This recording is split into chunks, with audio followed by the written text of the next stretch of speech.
এটা কি? জুতা? জুতার সামনে কি? ভাল লাগো, জুতার মধ্যে স্বর্ণের নথ কেটে পড়াইছে। আম্মা এটা নথ না, এটা তালা। এই ব্যাক কলের বাচ্চাটা ছাড়া আর কি করবো কত? ওগো, মায়া, জুতার মধ্যে তালা লাগাইছো কেন গো? অনেক বুদ্ধি কাটিয়েছি মায়া। আবারও বুদ্ধি। কেমনটা লাগে? ও বউ, তোমার না কতবার কইরা কই বউ গো, আর তুমি বুদ্ধি কাটাইও না। কেন হিরাবার বুদ্ধিটা কাটাইছো? চুপের একটাই কষ্ট, চুপের বুদ্ধি কেউ শুনতেই চায় না। ওফু, কষ্ট যখন একটা, কষ্ট একটু পরে শেষ হইব। এই দেখ, তেরা কুচা পাতার বাটনা বাড়াইছি, মাথা দিয়াম, মাথা করে টান লয়ে ফুবো। শেষ মেশে ইহার বুঝা লাই আমরা। হ্যাঁ কও। ক। মায়া, পরশু দিন নজরুল ভাই বাড়িতে চুরি হয়েছিল না, জুতা চুরি হয়েছিল।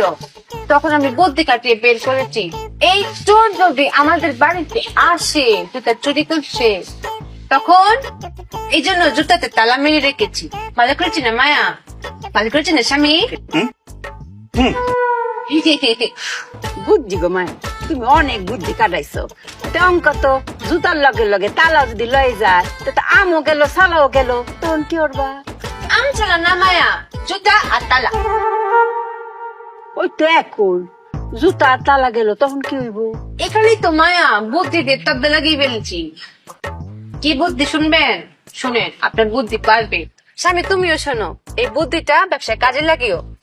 চোর যখন জুতা নিয়ে যাবে, জুতা নিয়ে গিয়ে পায়ে পড়বে, পরে কি হাঁটতে পারবে? হ্যাঁ পারবে। পারতো না। স্বামী পারবে না। কেন পারতো না? কারণ তালা লাগানো।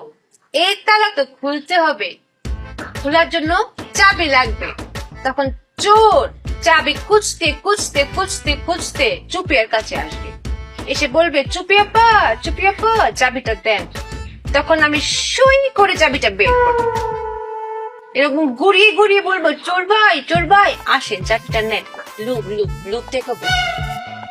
তখন ও বগি পরে চাবি নিতে আমার কাছে আসবে, তখন কপ করে ধরে ফেলবে। এটাকে বলে চোর দ্বারার কল। ফাঁদ ফাঁদ মেশিন ভেঙেছে, বুঝেছেন মায়া? অনেক বুদ্ধি কাটিয়েছি না? ওরে ব্যাক কলের বাচ্চা, তোর কি তোর বাপ লাগে নাকি রক্তের কেউ তোর? রক্তের জন্যই তো না তো, চাবির জন্যই তো। কারণ চাবির চুপির কাছে। আম্মা, এই জুতাটা বাইরে কিন্তু ব্যাক কলের বাচ্চারা মাইরা বলামু। এই তোর কি তোর মতো ব্যাক কল যে তোর কাছে আবার আইবো চাবিটার লাগিয়া?